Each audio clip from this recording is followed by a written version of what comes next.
Dirt Talk podcast, Monday edition. We're back. We're back. How you doing? I'm doing very well. Very well. I just got off a trip to Savannah, Georgia for 4 days to think and to walk around and to have coffee. Sure. I All things can't do in Nashville. Absolutely not. Well, Savannah is nice because it's one of the most walkable places I've been to. Yeah. It's not the historic part of Savannah where everybody goes. It's not huge, so you can walk from one end to the other, like 20 minutes. Mm-hmm. So you can walk everywhere you need to walk, and there's a beautiful park right in the middle of town that I like to go to, and it's an extraordinary place, and everybody has that place or two that they just really enjoy for whatever reason. Yeah. And everybody's a little different. Some people like sitting on a beach. Some people like climbing a mountain. Some people like something in between. Some people like going to New York City. I don't know who the hell those people are. Not relaxing, that's for sure. Yikes. But I've seen a lot of places in the United States, and Savannah, Georgia, for whatever reason, is one of my spots. And the business is it's grown substantially this year. I've traveled like an absolute madman this year, and we're embarking on something very significant over the next 60 days.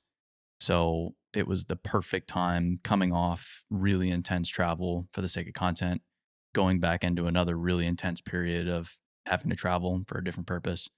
And I just needed a few days just to chew through some thoughts. Mm-hmm.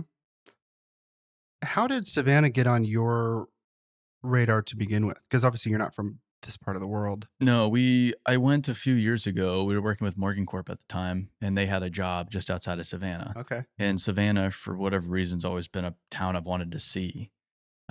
So we were working out of town, probably 30 minutes away from Savannah, and I drove into Savannah one night just to see it for the first time. Got it. Okay. So that was the first time. And since then, that was probably 3 years ago, I've been back almost 10 times. Yeah, I feel like definitely I've seen it on your calendar a good bit of times. I go there quite a bit nowadays. Yeah. It's good. It's I don't know. You when you start a company or you start your career or whatever it is, you're the person that does everything, and you're doing. So your deliverable is really rooted in doing. Yeah. But as the business has scaled and grown over the past 4 years and where we are today, I think over 80 people now, which is mind-boggling. My deliverable is less doing and more thinking and leading and inspiring and big picture. So my deliverable is a lot different today than it was just a few years ago or even 6 months ago. Yeah. And my deliverable is largely my mindset, my thoughts, my opinions, everything like that. And to fully form thoughts, opinions, you have to create space. But the problem is with the business's growth and where we're at as a company and all the travel, there's no space. You have to be intentional about it. And so that's where, hey, I'm just intentionally going to go to Savannah, Georgia for 4 days and try to eliminate all of my meetings, everything like that, and just walk around and be intentional about it. So when I walk from here to there for 45 minutes, I'm not listening to a podcast. I'm not listening to music. I'm not checking my phone. I'm just walking. Or I'm going to have a coffee. I'm going to sit outside this coffee shop. I'm going to not look at my phone. I'm not going to have my computer out. I'm not going to have a book out. I'm not going to be listening to anything. Mm-hmm. I'm just going to have a cup of coffee, which sounds like this weird, I don't know. It sounds, you almost feel a little weird about it at first, but then you start to understand the power and importance of creating some space to think. Yeah. And coming off of it, you're just like, well, I need to do this more because it's so beneficial. When you go do stuff like that, is there much like reflection on what's happened, or you feel like that's more of that thought space for you is like future? A little bit of both. Yeah. And a lot of it's just letting my mind wander. Sure. Just like not getting attached to anything too much. No, I don't really go into it, or I didn't go into it this time with okay, here are some fixed deliverables I need to emerge from this trip with. Yeah. It's mostly just being intentional about creating space and then letting my mind go to wherever my mind wants to go. Doing a lot of reading, and just I don't know, just thinking. It sounds crazy, but um, I think okay. Yeah, I'm in this position where I'm growing a business. Not everybody's there. Not everybody's in this big leadership position, but I think it's beneficial for anybody to Yeah. create space to think, no matter who the hell you are, whether that's a trip for 4 days like I just did, or that's just waking up an hour earlier so that you can go for a walk by yourself with no music or anything in the mornings. Just I think it's just just, walking. yeah, I think it's so beneficial for human beings to create space because we live in this world that's so noisy and there's stuff going on all the time and we're connected with everybody we know thanks to our phones now and there's just always things going on. um there's no time to process. There's no time to process. Yeah. Well, yeah, I mean, it's you can always just fill your brain with, "Well, I got this other thing to do, and I got this other thing to do," and then you kinda lose it a little bit. Well, and it's unintentional too. You just like, hey, I'm in the car, I'm just going to listen to music. Mhm. I want to pass the time more effectively or listen to a podcast and all that's great stuff. But then also there's benefits to just driving somewhere for 20 minutes without anything playing. Have you ever heard of the book, I think it's called The Artist's Way? No. Okay, I think don't hold me to this, but I think it's by an author named Julie Cameron, and there's like I guess it's an exercise in there where she calls it like taking yourself on an artist state, which basically all that means is be really intentional and go like do something that like builds you back up, but like isn't you're not going to like go make something. You're not going to go create something. It's meant to Hmm. be like really open, kind of like free brain space. Yeah. And so kind of the way you're talking about um that like giving yourself and really setting like firm boundaries on, not listening to music while you're like walking for a long time or whatever that is.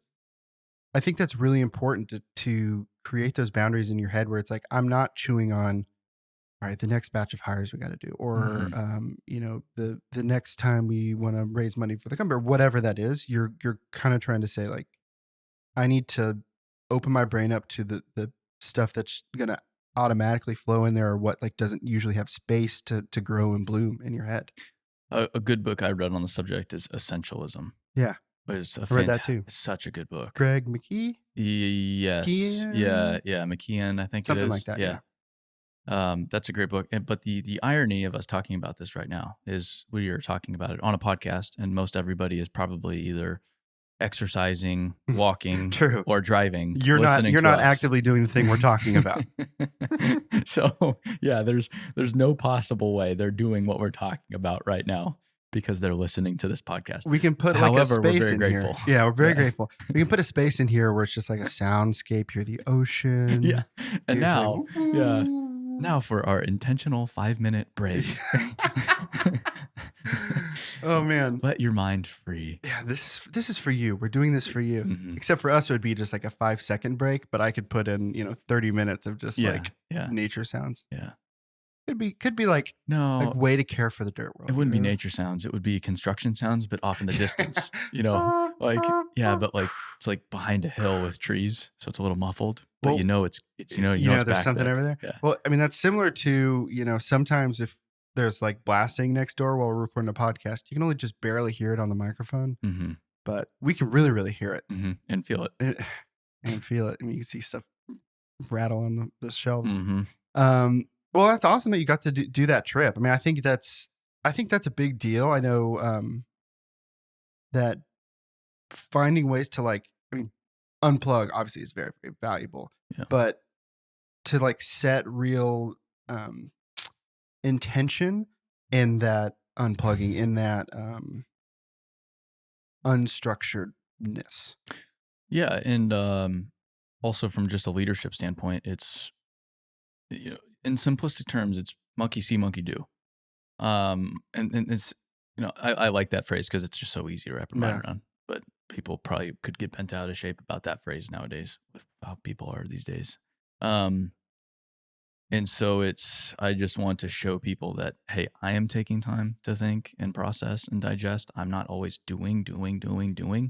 And maybe you should consider not always doing as well, because it's totally counterintuitive. You need to slow down to speed up. So you need to do less to free up some space to think so that you can be more effective at your job down the road. Mm-hmm.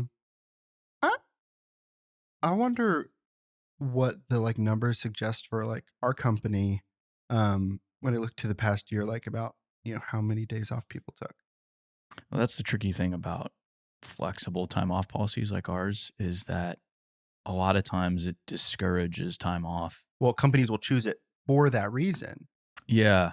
Yeah. Or they'll choose it because it's the right thing to do, but it creates the opposite behavior, because then people feel like they don't have the permission to take the time off, or like, hey, I have these days I need to use. So they're going to allocate those days throughout the year.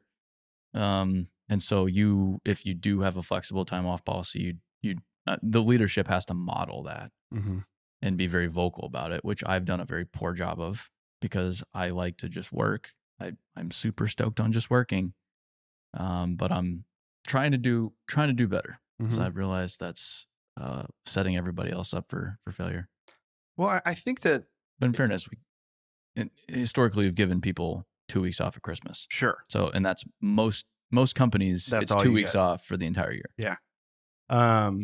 I know for me, like when I look back, I think I only took like a week off once last year. And there were, certain days or whatever, but I think what this year leads into that I think maybe is a little different is I think there's more opportunity for a little bit of I think there's maybe a negative connotation on this word, but I don't mean it when I say this.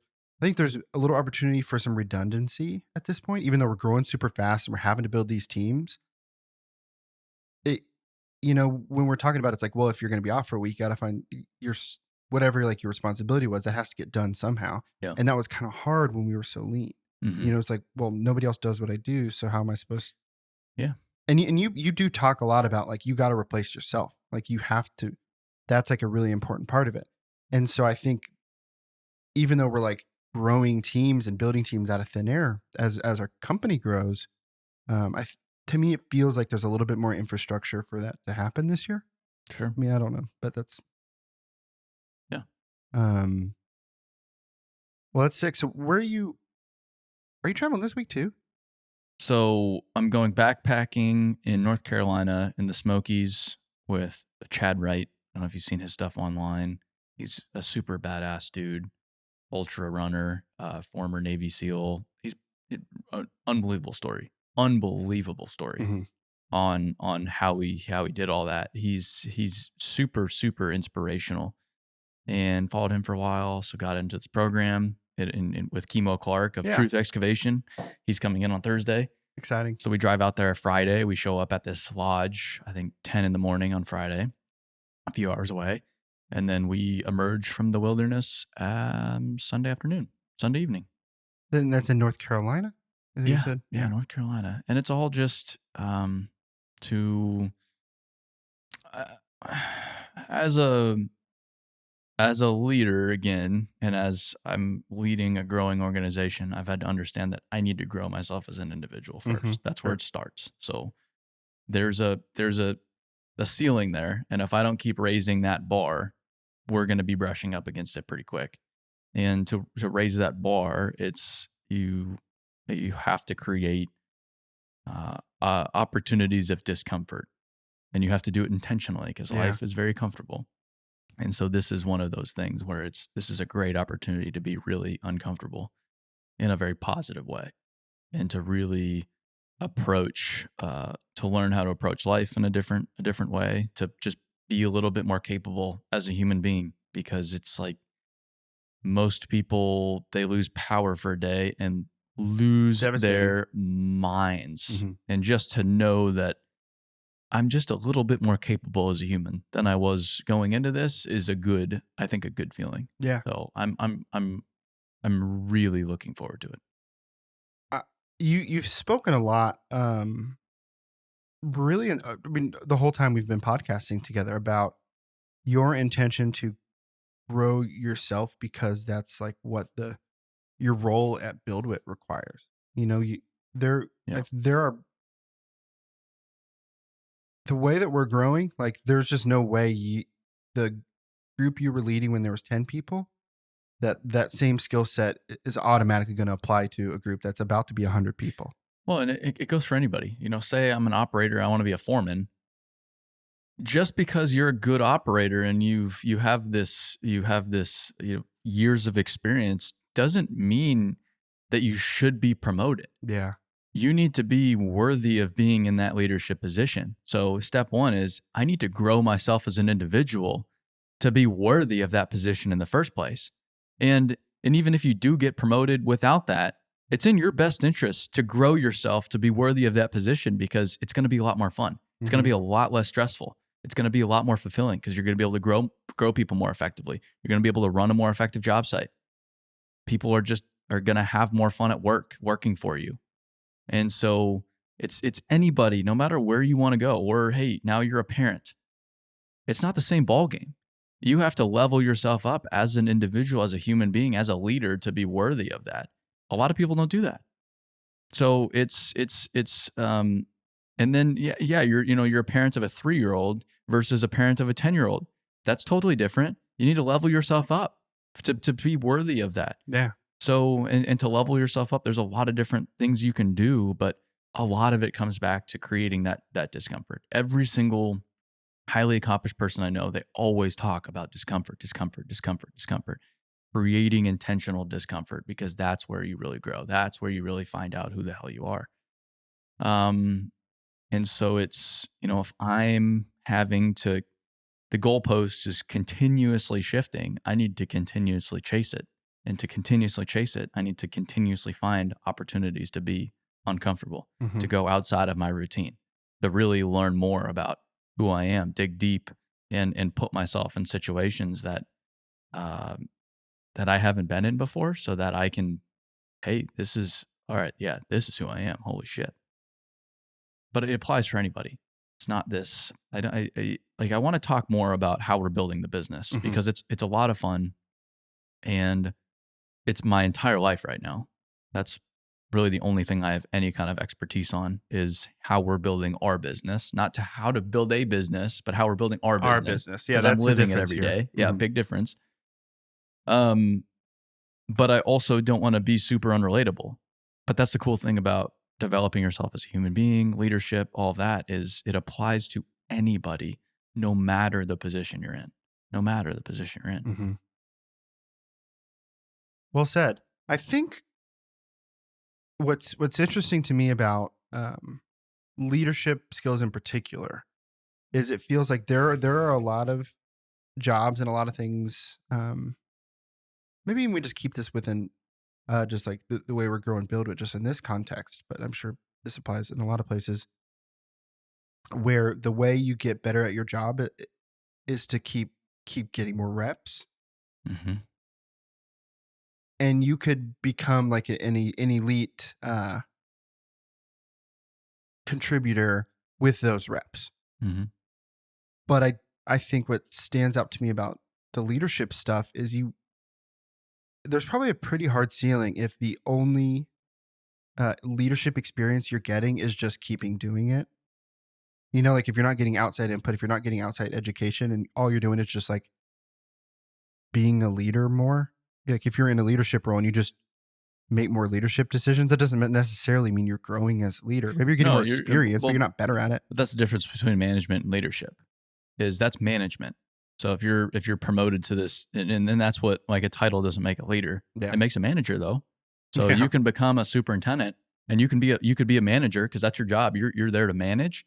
So you could be managing as superintendent, but not leading. But you're a lot better off if you're leading than managing. Yeah. It's way more effective and way more aligned with human nature.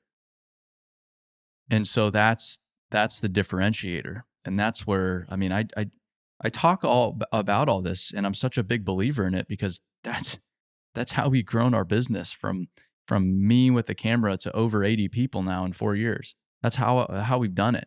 And the real growth started to happen when I started to understand how important leadership was and how important developing myself as a leader is. And I have just started this journey too. And it is going to be a lifelong endeavor. Mhm. There is so much to it because human beings are incredibly complex and no two humans are the same. But it's simple principles. And once you start to understand that, I don't know. I look at all these other managers, business owners, whatever it is, and they're so stressed out. I always get these questions, what keeps you up at night, so on and so forth. I have that productive paranoia. I mean, even last night I was thinking about different ways we might be screwed and different ways we could get around that and start looking bigger picture and what are the contingency. Like I think about that all the time, but I don't lose sleep over the business. Yeah. I'm not always stressed out. I can go to Savannah for 4 days and I had zero stress that whole trip. You're not like, hopefully the office is still there. Yeah. None. Mm-hmm. None, man. And that's not me being this douchebag, negligent executive either, because I'm an executive. That's because I believe I've put in the work to be able to step away for a few days to think. And that's through what I've learned through leadership. That's it. It's crazy. Mm-hmm. Would it be cheesy for me to bring up that if you want to learn leadership skills, download the BuildWit app? We got BuildWit leaders on there, content for free. Is that cheesy? Yeah. Well, kind of cheesy. Yes, but the crazy thing is most of what I learned about leadership is on there. Yeah. Because I was intimately involved in creating that content. I was sitting there with Jocko at his table, asking him the questions, listening to his responses. I spent 3 days with him in Washington. I've watched 2 field training exercises now.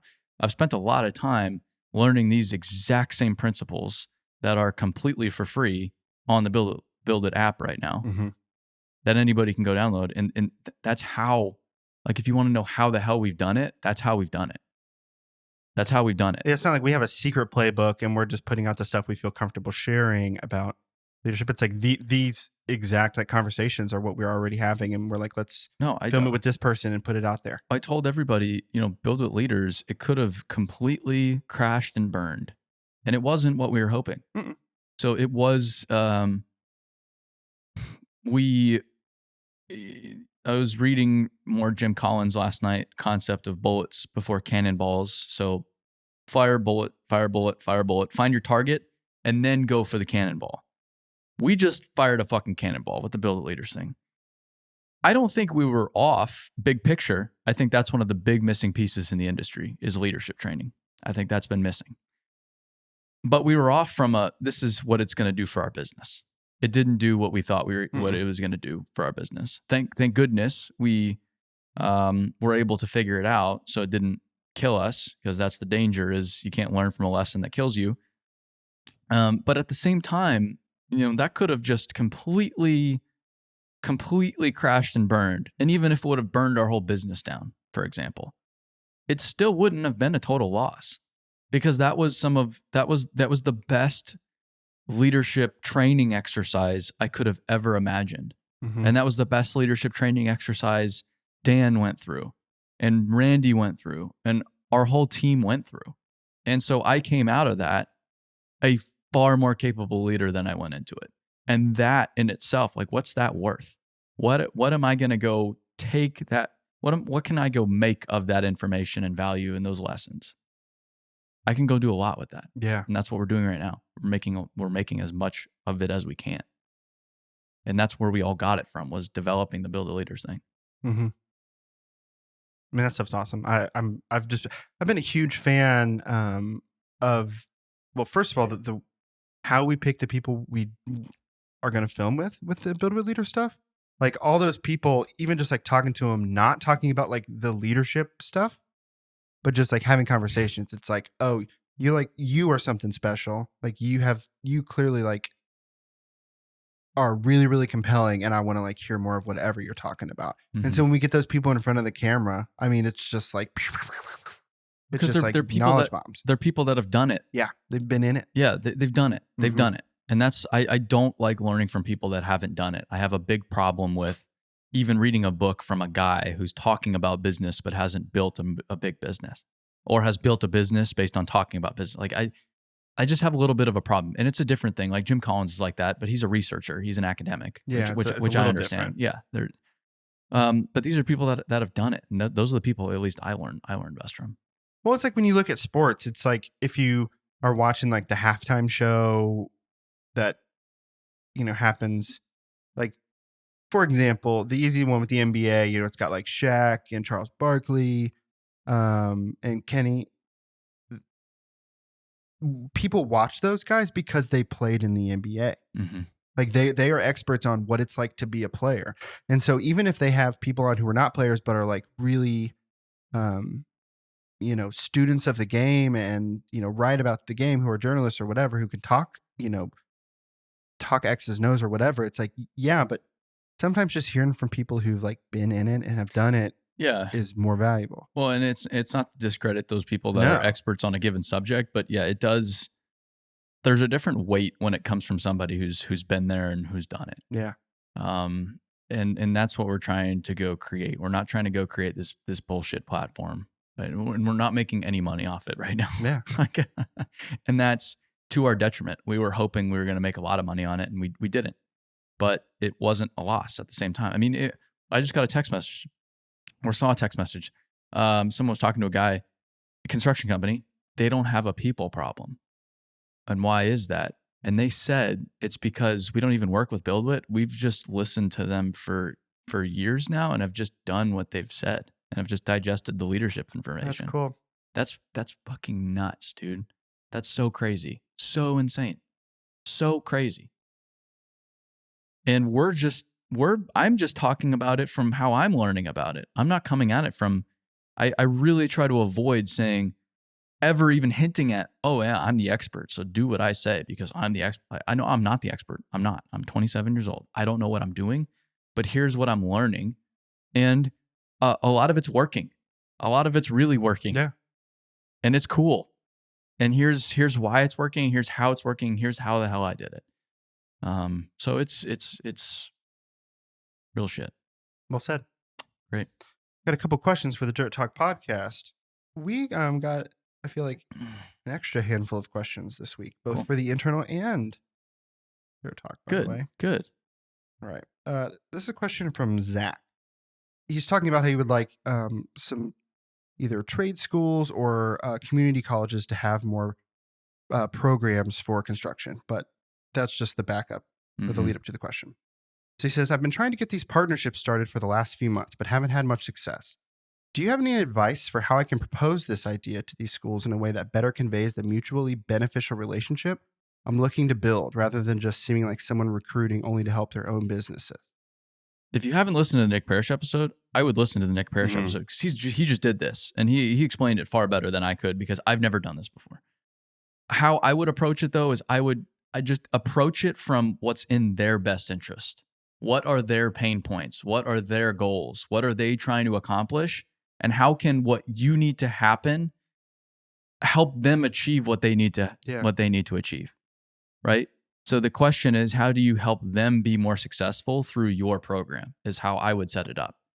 And come at it from that's the best way to do it. It's leave you over here. Okay, here's what I need to accomplish, but what are their pain points? What pressure are they feeling? What do they need to accomplish? What makes them more money? What makes their people better off? Whatever it is, find out what that is and then figure out how your program can help them accomplish that.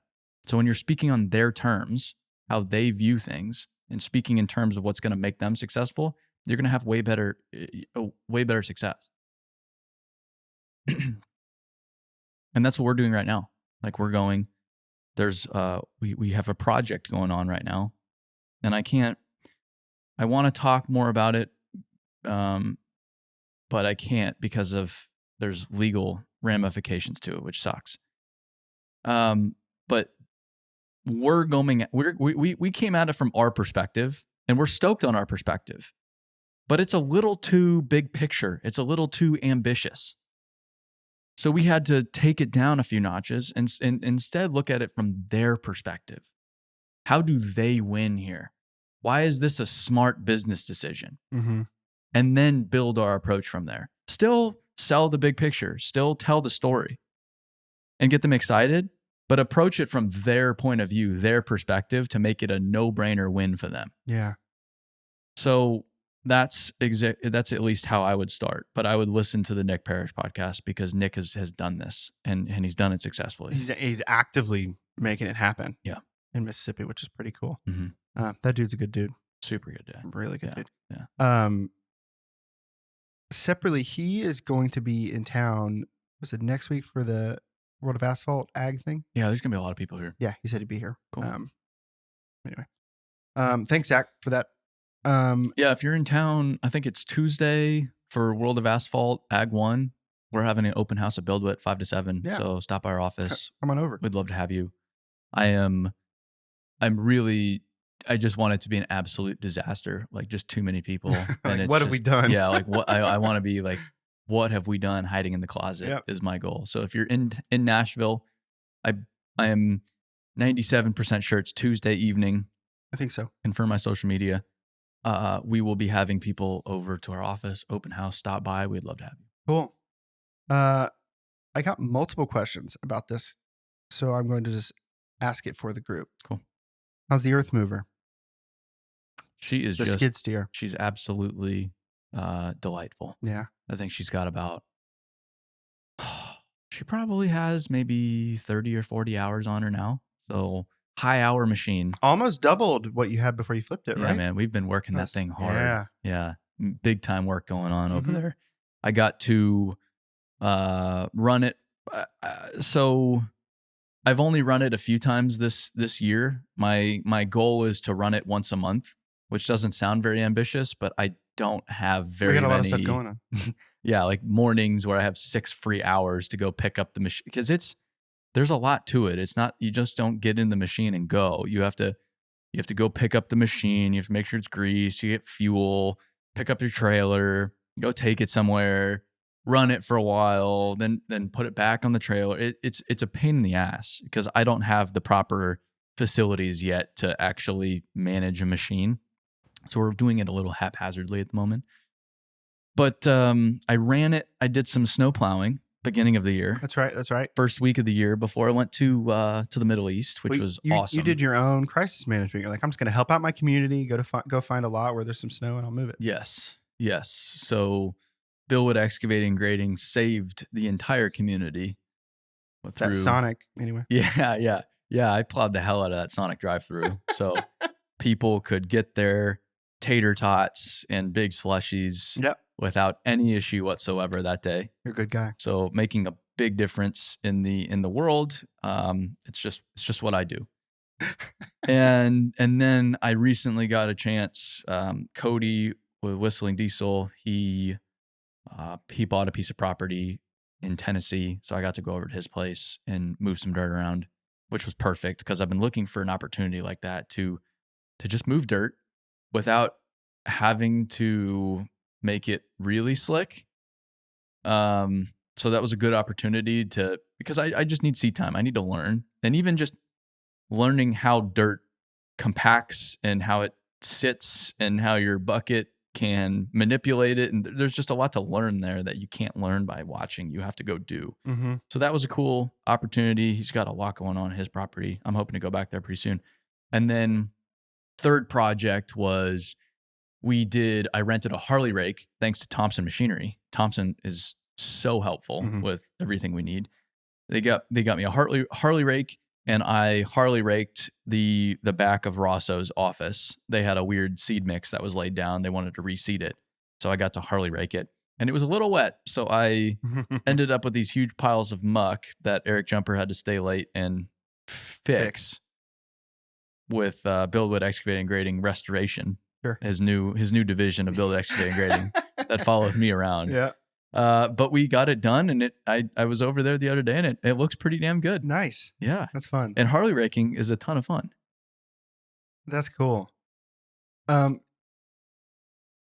a dumb question. How do you track hours, how many hours a machine has been run? Like, is there a counter in the machine itself? Okay. It's like miles on your car. Got it. It's always there. Cool. So they used to have, in the older machines, it's like cars. It was an analog dial. So with just the numbers on it Yeah. that rotates as the hours get on it. And then it was like a shitty digital one for a while. And then now it's in the computers It's just in like the machine. says. Yeah.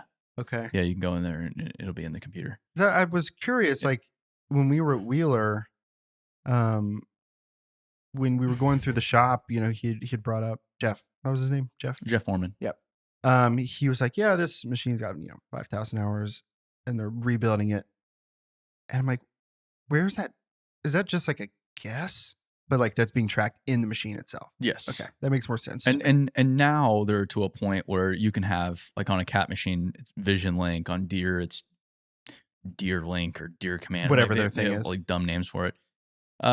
Where the dealer can actually also monitor how many hours are on a machine, so that they can start getting ahead of, hey, just so you know, PM's coming up on a small machine like me, and then a maintenance department will manage that kind of stuff remotely for a bigger fleet, bigger company, and they'll proactively pull machines in as they come up on their PM schedule based on hours, and pull them through, and that's why idle time is so important, because idle time counts as hours, and idle time is wear on a machine.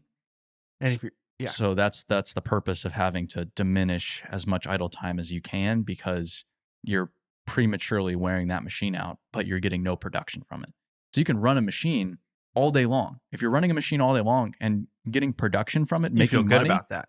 No, you don't feel good about it. You're making money. So that machine is working. That machine is producing. But if a machine is just sitting, you're still spending money on that machine. You're still having to maintain that machine, but it's not producing any kind of revenue for the business. Mm-hmm.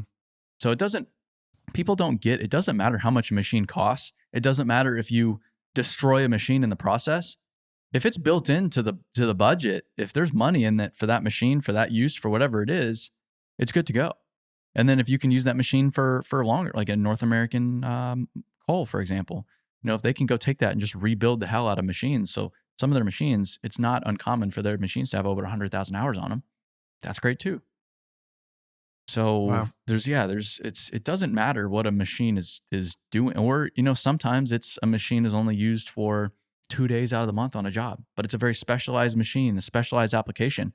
If that money's in the bid, okay. It doesn't matter if that machine's sitting idle for 28 days. Yeah. Well, you talked a little bit about that when you were in Saudi Arabia. Mm-hmm.